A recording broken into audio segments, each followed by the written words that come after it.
Conjugare, Centro Português de Apoio à Pesquisa Científica e à Cultura. Acreditamos que as ciências e as artes mudam o mundo. O conhecimento transforma, e isso nos motiva.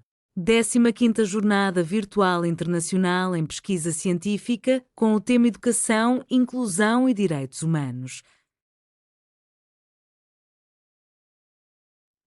Olá, pessoal. Meu nome é Aleni, eu sou aluna de graduação do último semestre de Psicologia da Universidade Municipal de São Caetano do Sul, aqui em São Paulo, no Brasil. E com orientação do professor Dr. Rodrigo Toledo, nós desenvolvemos uma pesquisa, um estudo sobre trajetórias escolares de estudantes LGBTQIA+, tendo a potência da escola como espaço de enfrentamento de vulnerabilidades. Essa pesquisa ela teve fomento e apoio da Universidade Municipal de São Caetano do Sul. Pensando no contexto do porquê desenvolver essa pesquisa, a gente está vivendo um cenário de grande extremismo e conservadorismo, né, com discursos de ódios extremos e ameaças a direitos básicos e à diversidade, pluralidade. E aí a gente quis trazer à tona a invisibilidade e a vulnerabilidade especificamente da população LGBTQIA+, pensando aí no cenário, um contexto da escola como um espaço de desenvolvimento e transformação e no acesso a direitos e condições igualitárias de existência. A problematização da nossa pesquisa se dá a partir das trajetórias escolares. Os estudantes autodeclarados LGBTQIA+, eles reconhecem a escola como um espaço de reprodução das violências ou como um lugar potente de transformação dos preconceitos presentes em nossa sociedade.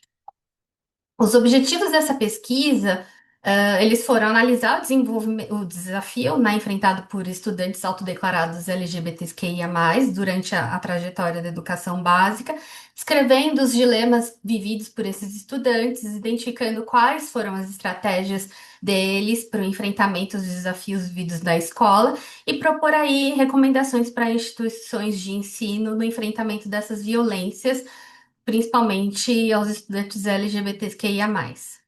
A justificativa da nossa pesquisa, ela se dá aí pensando no ambiente da escola como um ambiente potencializador, né, um ambiente de transformação, pela defesa da garantia e proteção de direitos humanos e o desenvolvimento de políticas educativas, e aí a gente tem uma relevância social e científica.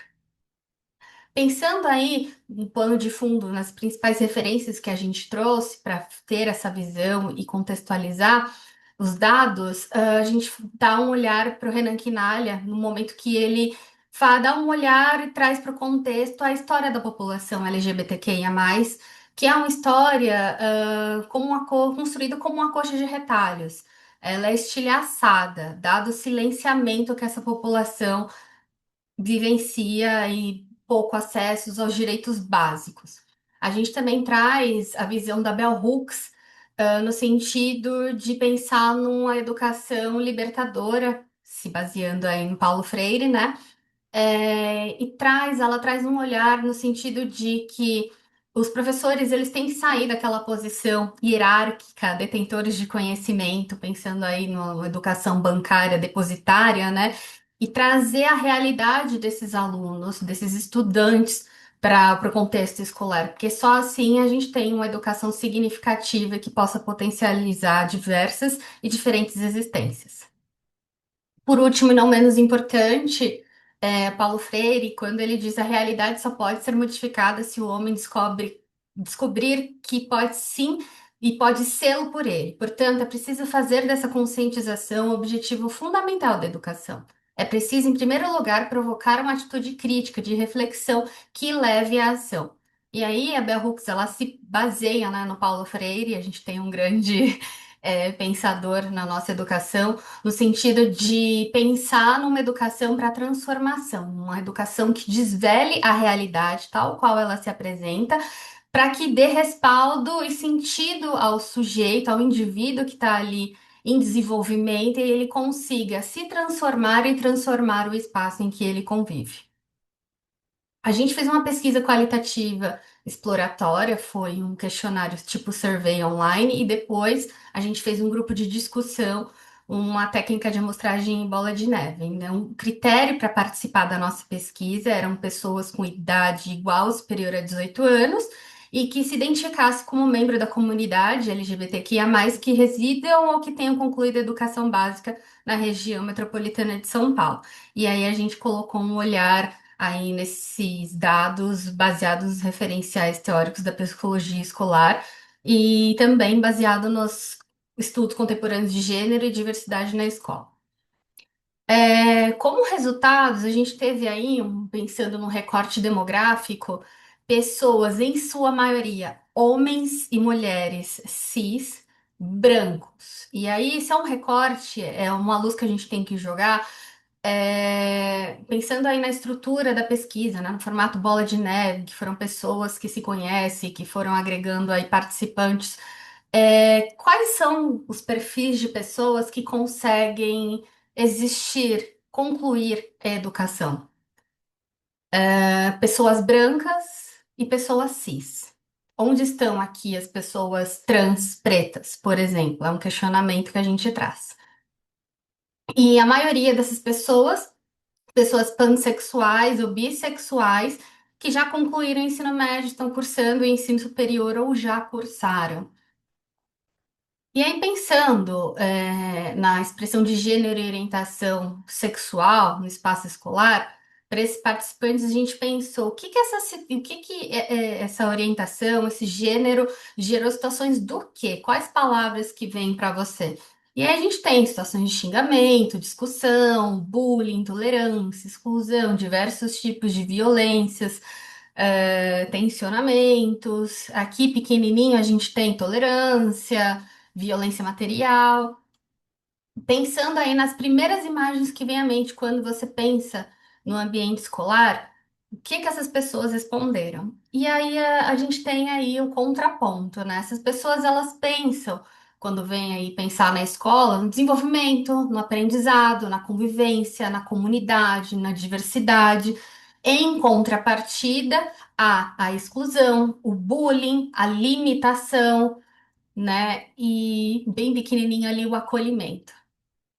E aí, quando a gente traz a seguinte afirmação: a escola representa um ambiente fundamental para o desenvolvimento individual e coletivo no que diz respeito ao conhecimento científico, mas principalmente na formação da cidadania, sendo essencial para assegurar o respeito aos direitos humanos. 80% dos participantes concordam com essa afirmação. Então, a escola ainda é vista como esse espaço propício para o desenvolvimento. E aí, para questões mais abertas e até dentro dos grupos de discussões, a gente teve ali alguns relatos, a gente deixou em aberto relatos de experiências, né? E chamou atenção dois pontos: alunos que eram silenciados, que optavam pelo silêncio, ou alunos que iam para o enfrentamento, dar voz a essas existências. E de que forma? Esses alunos que optavam pelo silenciamento, eles adotavam essa postura de se calar ou não se mostrar, de quem de fato eles eram, né? Eles não podiam exercer da sua própria existência por questão de mitigar violências, para se defender, para conseguir ter respaldo ali do corpo docente, no sentido de ter dúvidas, sanadas. Então, eles optavam por seguir silenciados, quietos, apenas ali, focados no desenvolvimento para que eles conseguissem garantir, e eles tinham o suporte do corpo docente, da gestão da escola e também não sofriam violências. E aí encontra outro ponto, são alunos que se reuniam, eram grupos mais politizados que iam atrás de seus direitos. Eles entendiam ali de qual era o papel, a função da escola e a que acesso eles deveriam ter, mas esses grupos que se posicionavam e atrás do direito deles, eles eram tidos como chatos, agressivos, e eles eram hostilizados pelos professores. Então, existe um relato desses alunos que, por exemplo, se tivesse uma dúvida escolar, o professor não dava o devido suporte.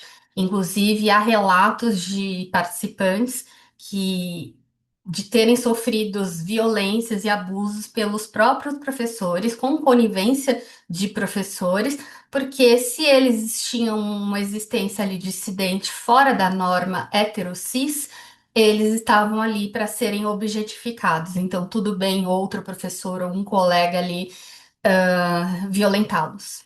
E aí, dentro dessas situações de enfrentamento, desses dizeres, esses espaços abertos aí, a gente tem um relato, alguns relatos, e muito importante a gente ver também a escola como um espaço de enfrentamento. Alguns relatos marcantes eu trouxe aqui, que é, por exemplo, esse aluno que cria um espaço de clube de teatro e literatura na escola no começo do ensino médio, e conheci diversas pessoas que mantêm amizade até hoje. Em contrapartida, ao ser levado à diretoria depois de mais um conflito que havia sido xingado de bicha, a psicóloga da escola que me perguntou o que fazia para provocar tantos meus amigos. E é interessante a gente pensar no papel não só dos professores, mas também da psicologia dentro do ambiente escolar, no ambiente escolar, em como acolher esses estudantes e não como revitimizá-los. Mas um relato é, durante a minha educação básica não havia grandes discussões sobre identidade de gênero e orientação sexual, apenas sobre gravidez e métodos contraceptivos. Então, assim, existe uma tentativa elementar de se tratar sobre educação sexual, mas ela ainda tem um cunho aí biologizante. E aí, nos grupos de discussão, vem o relato, de um pouco de esperança, que os alunos trazem, esses ex-estudantes, né? Agora, alguns deles até alunos de graduação trazendo primeiro, eles trazem ali a surpresa de participarem de uma pesquisa nesse sentido. Eles reconhecem que hoje, entre os estudantes, existe uma abertura para que essas existências possam circular. No entanto, a escola ela ainda segue como omissa.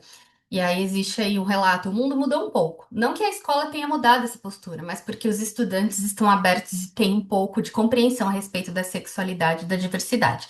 Dessa forma, encontram formas de se expressarem. Éramos apenas adolescentes, só queríamos aprender, descobrir, viver as possibilidades e estar protegidos. Foi muito importante chegar na graduação e ter aula com professores LGBTs. Foi a primeira vez que eu pensei que estava no espaço que eu poderia ser quem eu realmente era. E aí é interessante a gente pensar o quanto é importante para essas existências terem referências, né, dentro do ambiente, serem acolhidos, para que eles possam acessar basicamente direitos elementares para existências. Então a gente vê aí uma necessidade de se fomentar mais pesquisa, de se envolver políticas públicas, e aí o primeiro passo é reconhecendo que essas existências são legítimas. Aqui um pouco das referências básicas que a gente utilizou para desenvolver essa pesquisa. E o nosso agradecimento, a gente fica à disposição para questionamentos e dúvidas e contatos futuros. Obrigada. Realização: Conjugare, Centro Português de Apoio à Pesquisa Científica e à Cultura. Apoio: Editora Cravo. Inscreva-se no canal, comente, curta e compartilhe. Obrigado por assistir.